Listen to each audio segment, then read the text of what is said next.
you see these coconut trees. So I'll be telling you a story about them.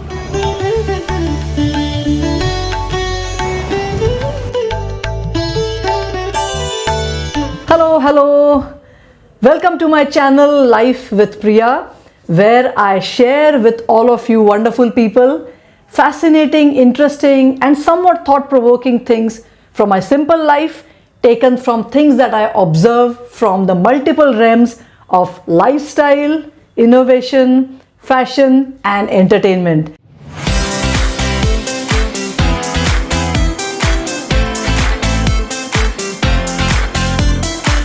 Let's hope you like this episode.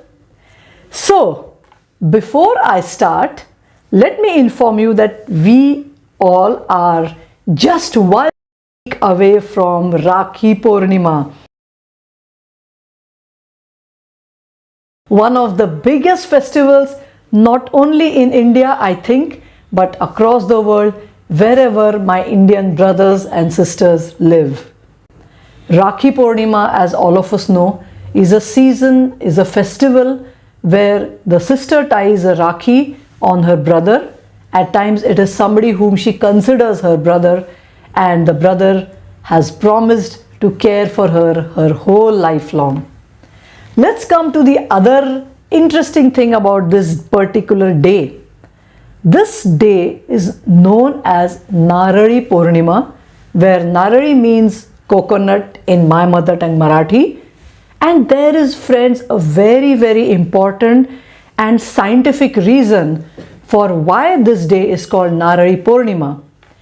See, if you have observed, though we are still in the monsoon, the main thrust or the fierceness of the monsoon has subsided by the time Shravan begins.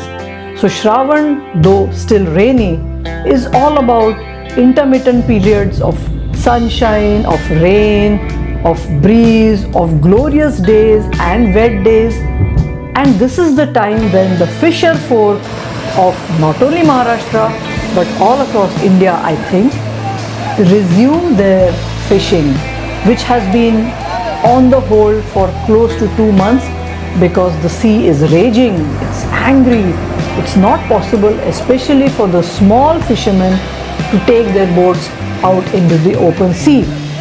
But on Narali Pournima, this is the day when you can safely start going back to fishing because the sea is not as vicious as it was for the last 2 months. The traditional way of celebrating this day, not only for our fisher folk but for normal people in the cities and the villages, is we usually make either Narali Bhat or Khobrachi Barfi, which is a sweetmeat made out of ripe coconut. Fun fact, can you guess what this is? Yes, no prizes for guessing. This is a coconut. It has lot of nutrients inside. It is full of coconut water. It is not a tender coconut. This coconut is what we can call a ripe coconut. Let's keep this aside. Can you tell me what this is? This is, yes, also a coconut. This is how the coconut looks when it is plucked from the coconut tree. And then you have to use an instrument to prise the coconut and remove the outward shell. And then what you get is this coconut. And this also has to be broken.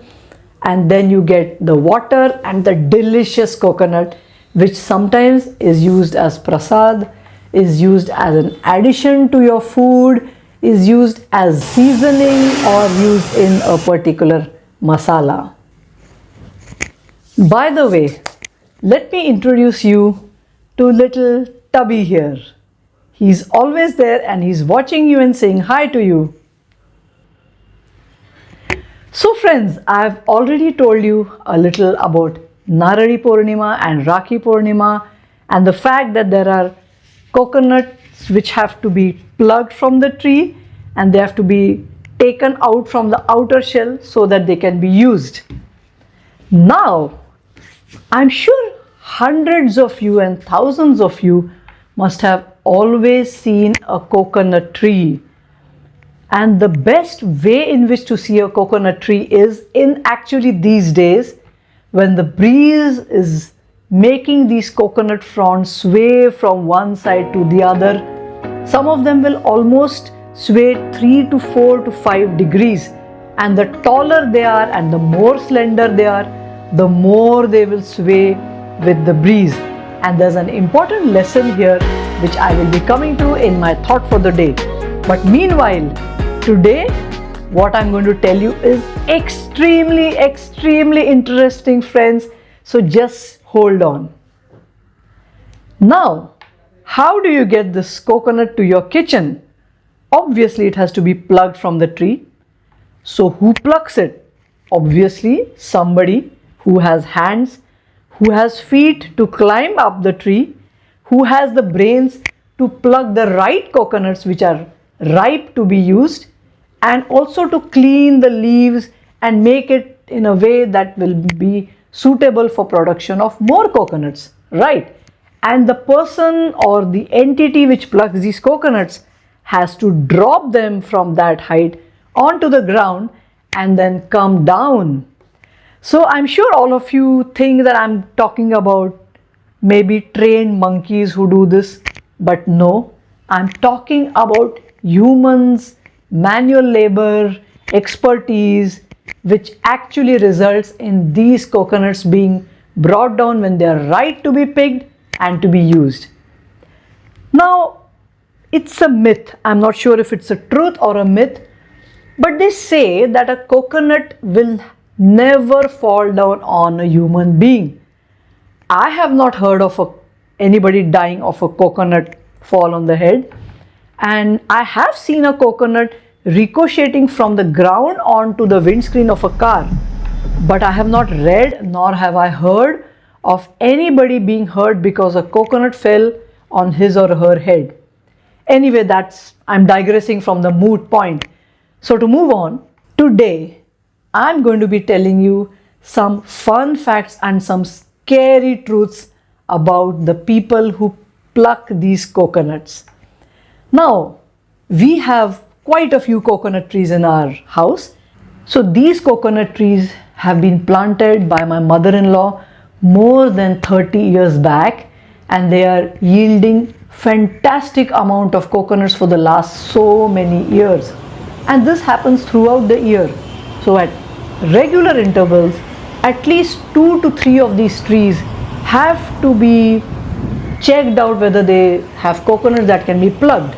And therefore, for the last so many years, we used to have one gentleman who would come home, he would climb up the trees, he would pluck the coconuts, he would clean the fronds, make it proper, come down, and we would pay him and he would go. Now, I want to insert one more fun fact in this. Did you know that one of the things that is detrimental to professional coconut plantation owners is squirrels who actually scamper up the tree and eat the coconuts, and they actually have their nests in the coconut trees. So nowadays, everybody who has coconut trees in their compound will use a kind of a netting to have below the expanse or below the canopy of the coconut, because some years back people tried to put an aluminium ring around the tree trunk, but the squirrels are very sharp. What they started doing is they started jumping from one tree to the another, and the aluminium discs were of no use. So anyway, let's move on. Now, there are three types of coconut pluckers that I'm going to be telling you about. Type number 1. This man used to come to our house and he would climb the coconut tree just using his hands and feet, actually like an ape. He would climb up the tree, he would pluck the coconuts, and he would come down.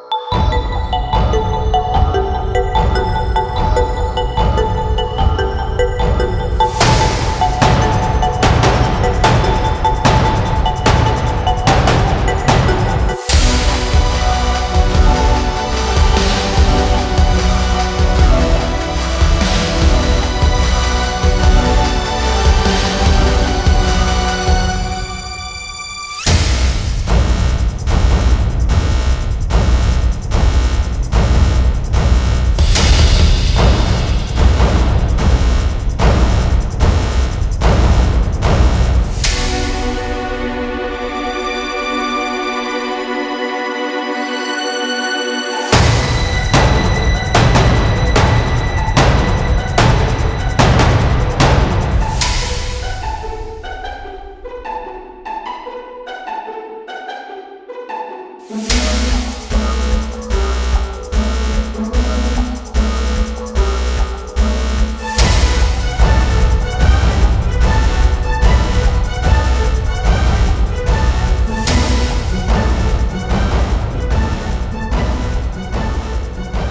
so many times we told him, why don't you use a harness? At least tie a rope around your chest or your back. But this individual, he, I think, must have had the strongest and most agile shoulders and muscles, and the strength that he has in his feet. I don't know what more he required. But he used to climb up these trees, 2 trees, 3 trees, pluck the coconuts, and happily go away on his cycle.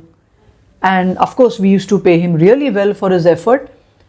But for him, if you were to see him after this entire humongous exercise, it wasn't a sweat at all. Moving on to type number 2 of the coconut plucker. This gentleman was a man who lived in a smallish place in Maharashtra, which is called Jaisinghpur, somewhat close to Ichalkaranji. And at some parts in the year, he would come to Pune, and all the people whom he knew had coconut trees in their compound. He would go to their house and he would pluck their trees, and after a week, he would go back to his hometown. Now, this gentleman used a coconut plucking machine which is manufactured in Jaisinghpur, and you can check the internet, you can actually see the price of this machine as well. And I was a bit hesitant to talk to him, but one day I mustered up the courage and I went and asked him as to how many days did it take for you to learn how to operate this machine. So he just nonchalantly said, took me about. And I said, okay, so will you teach others to learn how to do this? So obviously he gave me an answer which I expected. He said nobody in his house wants to do this. And when I saw him climbing up this tree, I said this man has to be one of the most agile and fittest people on the earth, because even using this machine is as difficult as climbing the trees using only your hands and feet. So you can take a look, and I'm sure you will be dazzled, you will be stunned at the technique which he's using to climb this tree, which is, friends, more than, let me tell you how tall this particular tree is. It's around 50 to 60 feet tall, and it has a slight incline. It's not straight, it has a slight incline. Below there is the busy Ghole road, and this man, he's nonchalantly climbing up, cleaning the fronts, and safely coming back.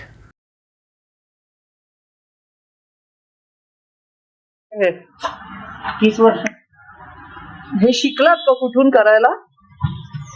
नाही पण हे यंत्र कुठून आलं? जयसिंगपूर अच्छा, पण हे कोणी तयार कोणी केलंय? जयसिंगपूर मध्ये फॅक्टरी आहे. हो का?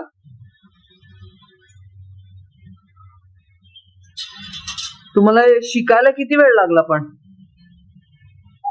1 तासभर लागलं की फक्त. पहिला जरा भीती वाटत होती, म्हणजे डायरेक्ट चढत होतो. पण तुमची कमरेला ते नसतं का कनेक्टेड? आहे ना, असतं ना. हा, ते असं गेल्यानंतर झाडाला. आणि नाव काय आपलं? माझं हा, महावीर अण्णाप्पा वाघमारे. अच्छा.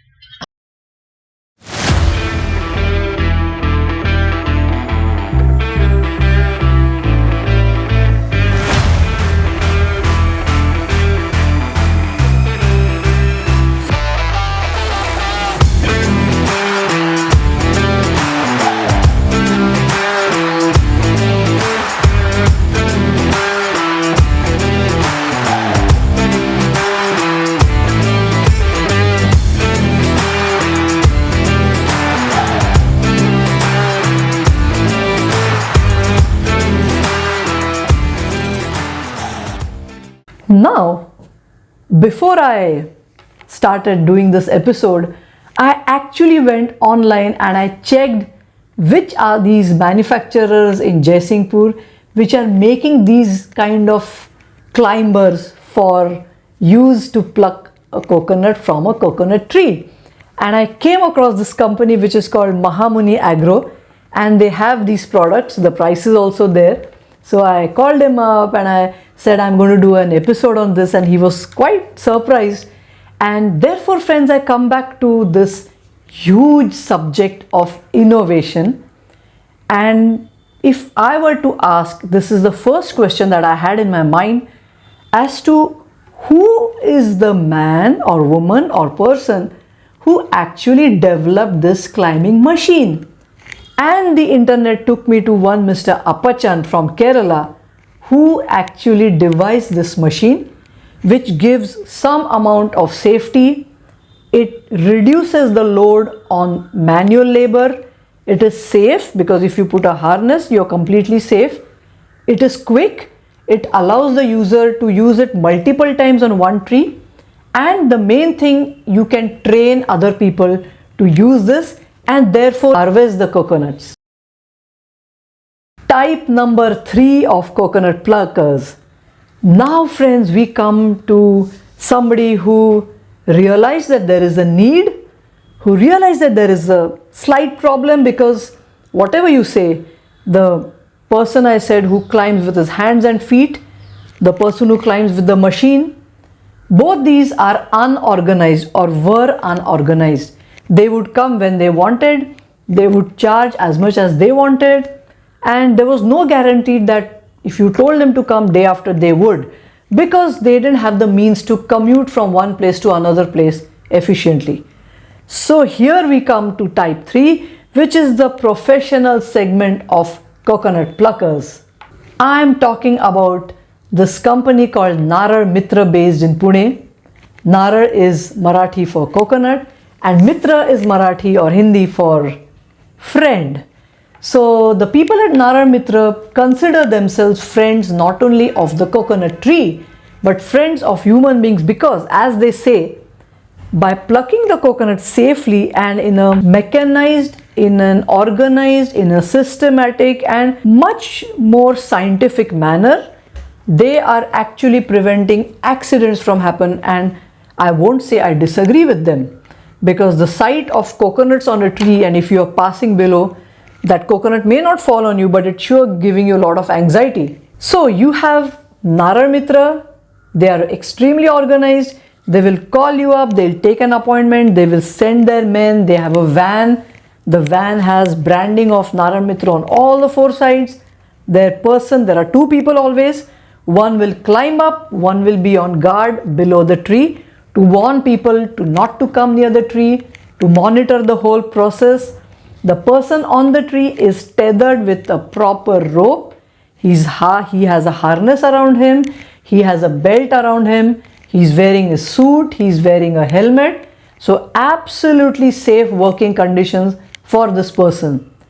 Now he uses the same equipment as the man from Ichalkaranji, but he is much safer, he is much concerned about what's going on around him, and therefore obviously he might be charging more than the person from Ichalkaranji or the person who climbs up with his hands and feet. Friends, there is only one thing that I want to emphasize through this particular episode, and it is that whenever there is a problem, one ideally must find a solution which is suited to a local requirement and a local need. So the great Mr. Appachan, he recognized that there is a need. We are not going to get skilled manual labor in the future, and it is essentially to make a piece of machinery which requires innovation that is extremely local, and therefore he created this machine. Subsequently, a lot of people have created a lot of machines. Some of them run up the tree on wheels, some of them are based on a pulley system. But friends, as I say in this episode, everything that I share with you is based on my own personal examples which I have seen, heard, observed, read about and experienced. And therefore I thought this just might be something interesting to pep up your day today before we celebrate Narali Pournima.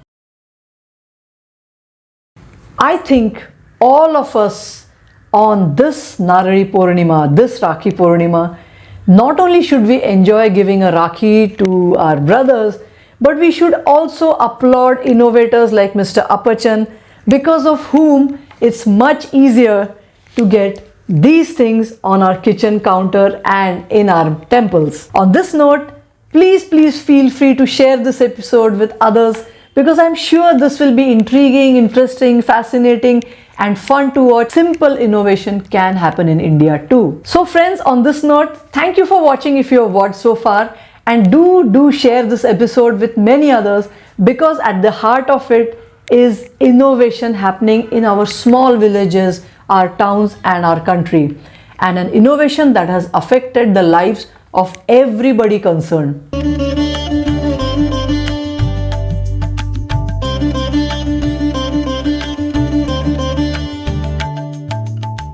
If you have liked this, please subscribe. If you have subscribed, thank you so much. See you in the next episode. Bye. Signing off from Life with Priya.